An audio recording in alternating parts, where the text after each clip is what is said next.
My dear ஆசி podcast கேட்டுக்கொண்டிருக்கும் brothers and sisters, எப்படி இருக்கீங்க? எல்லோரும் நல்லா இருக்கீங்களா? இப்போது நாம் எல்லாத்தையுமே குரு மாதிரி எடுத்துக்கணும். நமக்கு பிரச்சனையை ஏற்படுத்துகிறவங்க கூட மாஸ்டர்ஸ் மாதிரி தான் நினச்சிக்கிட்டோன்னா பிரச்சனை இல்லை. ஏன்னா அது மூலமாக ஒரு பாடத்தை கற்றுக்கிறோம். நான் இப்போ அது சம்மந்தமாக ஒரு விஷயத்தை சொல்ல இருக்கிறேன். எல்லாமே குரு உபதேசமாக நம்ம எடுத்துக்கணும். பிரசாத பாவம்னு பதஞ்சலி சொல்வார். கோயிலில் போனால் தண்ணி கொடுத்தா பிரசாதம்னு சொல்கிறோம், சாம்பலை கொடுத்தா பிரசாதம்னு சொல்லி பூசிக்கிறோம். எல்லாத்தையுமே பிரசாதம்னு சொல்கிற மாதிரி வாழ்க்கையில் நம்ம ஒரு மைண்ட் செட்டுக்கு வந்துட்டோன்னா வாழ்க்கையில் நிச்சயமாக வெற்றி அடைவோம்.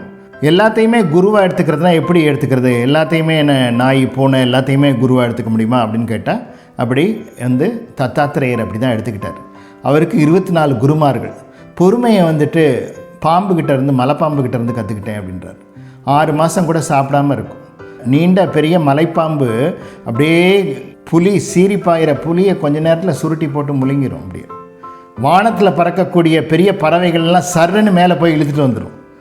மூச்சை இழுத்துச்சுன்னா கீழே இறங்கிடும், பொத்துன்னு கீழே விழுந்துடும் பறவை.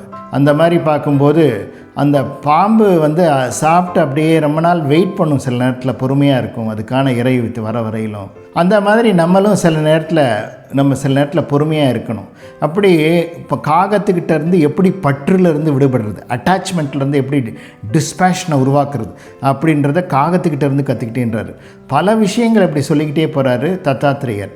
நம்ம கிங்டம், அனிமல் கிங்டமில் யார் ராஜான்னு சொல்கிறோம்? சிங்கத்தை ராஜான்னு சொல்கிறோம். அது மாதிரி பேர்ட்ஸ் கிங்டமில் யார் ராஜான்னு தெரியுமா? பேர்ட்ஸ் கிங்டமில் ஈகிள் தான் ராஜா.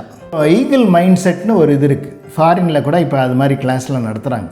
இப்போ ஈகிள் மைண்ட் செட்னா என்ன அப்படின்னு சொன்னால், பிரளய காலத்தில் சூறாவளி வரும்போது பறவைகள்லாம் அப்படியே திருச்சி ஓடுமா. எங்கடா சேஃபாக போய் இருக்கலாம் அப்படின்ட்டு ஓடும்போது இது அப்படியே சந்தோஷமாக வருமா. ஏன்னா அந்த காற்றை பயன்படுத்தி அப்படியே மேகத்தினுடைய உச்சத்துக்கு போகுமா. அப்படியே உச்சத்துக்கு போய் மேகத்தெல்லாம் கடந்து போயிருமா. மழை பெய்யும் போது மேகத்திலேருந்து வரதான் மழை நீர் அதெல்லாம் தாண்டி மேலே போயிருமா. அப்படியே சந்தோஷமாக விளையாடுமா.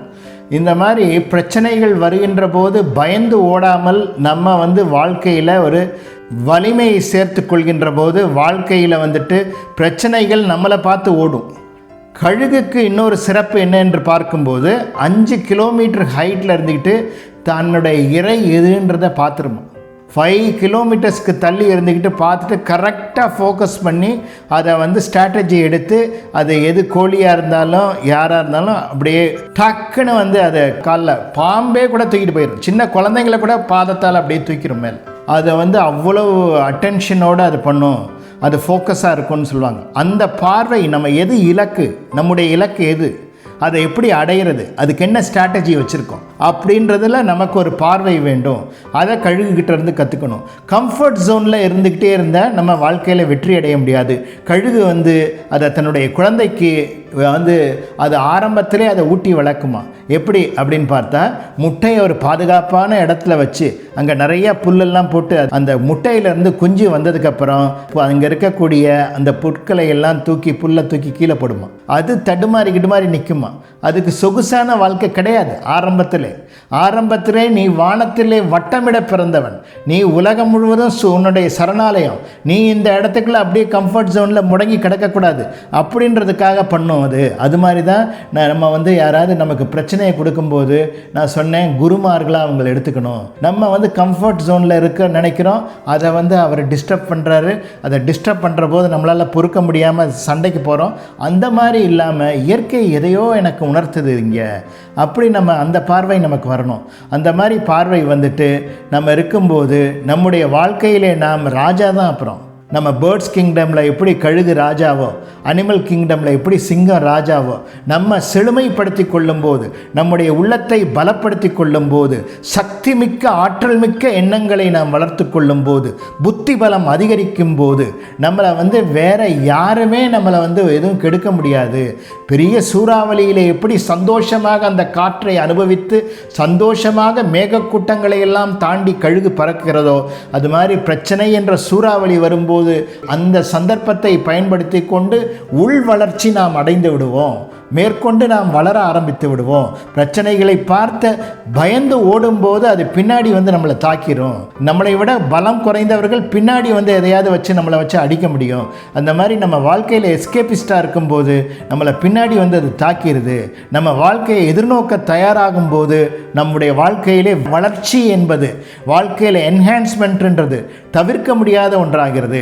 நம்மை நாம் உயர்த்தி கொண்டே செல்ல வேண்டும். எந்த மாதிரி சூழ்நிலையிலும் உள்ளம் சுருங்காமல் நம்ம கூனி குறுகாமல் பார்த்து கொள்ள வேண்டும்.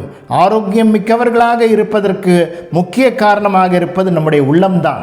ஆக உள்ளத்தை முதல்ல ஆரோக்கியமாக நம்ம மாற்றுவோம். அதற்கு பிறகு உடலை ஆரோக்கியமாக மாற்ற முடியும். அதற்கு பிறகு அறிவிலே தீட்சண்யம் ஏற்படும், சொல்வன்மை ஏற்படும், செயல்திறன் ஏற்படும். ஆக நம்ம ஸ்கில் செட் பண்ணுறதுக்கு MBA அப்படின்னு சொல்லுவோம், மைண்ட் பாடி அலைன்மெண்ட். அந்த MBA நம்ம எல்லாருமே படிக்கணும். அந்த மைண்ட் பாடி அலைன்மெண்ட்டை கொண்டு வரணும். அப்படி கொண்டு வர்றதுக்கு நம்ம ஏதாவது பயிற்சி நீங்கள் யார்ட்டையாவது கற்றுக்கணும். My dear brothers and sisters, நீங்கள் கான்சன்ட்ரேஷன் பவரை டெவலப் பண்ணுறதுக்கு நல்ல மியூசிக்கை கேட்கலாம். கான்சன்ட்ரேஷனுக்குனே மியூசிக் இருக்குது, ஹீலிங் மியூசிக் இருக்குது. மைண்ட் பவரை இன்க்ரீஸ் பண்ணுறதுக்கு நல்ல நூல்கள் இருக்குது. புக்ஸை படிங்க. நல்ல குட் பீப்புளோடு இருங்க. உங்களுடைய கான்ஃபிடென்ட் லெவலை கம்மி பண்ணுற மாதிரி ஆளுங்களோட போய் சேராதீங்க. அந்த மாதிரி நல்ல ஒரு இணக்கத்தில் இருங்க. குட் பீப்புள் ஒரு நிலைக்கு வந்ததுக்கப்புறம் நம்ம லோ லெவலில் இருக்கவங்களையும் நம்ம அப்லிஃப்ட் பண்ணி கொண்டு வர முடியும். நம்ம ஆரம்ப காலத்திலே போய் தகுதி இல்லாதவர்களிடத்தில் நட்பை வளர்த்துக்கிட்டோன்னா நம்மளும் அந்த பழக்கத்துக்கு அடிமையாயிடுவோம். அதனால் கவனமாக இருங்க. நல்ல நண்பர்களை தேர்ந்தெடுங்க. நல்ல நூல்களோடு தொடர்பு கொள்ளுங்க. நல்ல முறையில் உடற்பயிற்சியெல்லாம் பண்ணுங்கள். உடலையும் மனதையும் பலமாக வச்சுக்கிட்டு வாழ்க்கையில் முன்னேற வேண்டும். ஈகிள் மைண்ட் செட் அப்படின்றது என்ன அப்படின்றத ஞாபகத்தை வச்சுக்கோங்க. ஈகிள் மைண்ட் செட் என்பது அதுக்குன்னு ஒரு ஃபோக்கஸ் இருக்கும். அது கூட்டமாக மற்ற பறவைகளோட பறக்குமா பாருங்கள்? பறக்காது, தனியாக பறக்கும். அதனால தான் அது ராஜாளி. அது கம்பீரமாக வானத்தில் பறக்கும். அது கூட கிட்ட போகிறதுக்கே பயப்படுங்க மற்ற பறவைகள்லாம். தன்னிகரற்ற தனித்தன்மையை நீங்கள் வளர்த்து கொள்வதற்கு அடிக்கடி தனிமையில் இருங்கள். தனிமையிலிருந்து ஆராய்ச்சி பண்ணுங்கள். உங்களுடைய வெற்றி தோல்விக்கு காரணத்தை என்னன்றதை பாருங்கள். அப்படி வெற்றிகளை அதிகரிக்கிறதுக்கு என்ன பண்ணுறதுன்னு தனிமையிலிருந்து யோசித்து அதற்காக செயல்படுங்கள். வானத்திலே வட்டமிடும் கழுகை போல மிக உயர்ந்த நிலைக்கு நீங்கள் வருவதை யாரும் தடுக்க முடியாது. கழுகுகளுக்கு வயோதிகம் ஏற்படும் போது ஒரு நிலை வரும். அதையும் நம்ம அந்த பாடமும் கழுகுகிட்ட இருந்து கற்றுக்கணும். ஈகிள் மைண்ட் செட்டில் அதை சொல்லுவாங்க. என்ன அப்படின்னு சொன்னால், அந்த முடியெல்லாம் பலகீனம், சிறகுகள்லாம் பலகீனமாயிரும். அப்போ ஒவ்வொன்றா பிச்சு போட்டு சில மாதங்கள் தனிமையில் உட்காந்துருக்கும், யார் கண்ணிலையும் படாமல். திருப்பி முடி வளரும், அது சிறகுகள் வலம் பெறும், திருப்பி அதிக சக்தியோடு திருப்பி வெளியே வரும். அந்த மாதிரி நமக்கு சில சோதனை காலங்கள் வரும். அப்போ நம்ம தனிமையில் இருந்து ஆற்றல் மிக்கவர்களாக மாறி மீண்டும் பிரவேசம் செய்ய வேண்டும். வெற்றி நிச்சயம் உங்களுக்கு என்று கூறிக்கொண்டு, வாழ்க்கையிலே நம்முடைய வெற்றியை நிர்ணயிப்பது நம்முடைய எண்ணங்கள் தான். அதனால் எண்ணத்தை சக்தி மிக்கதாக நாம் அனைவரும் மாற்றுவோம் என்று கூறி, ஆசி பாட்காஸ்டை கேட்டுக்கொண்டிருக்கக்கூடிய சகோதர சகோதரிகள், brothers and sisters, I wish you all success. God bless you. வாழ்க வளத்துடன். ஆசி podcast by M.S. Ravishankar Raja.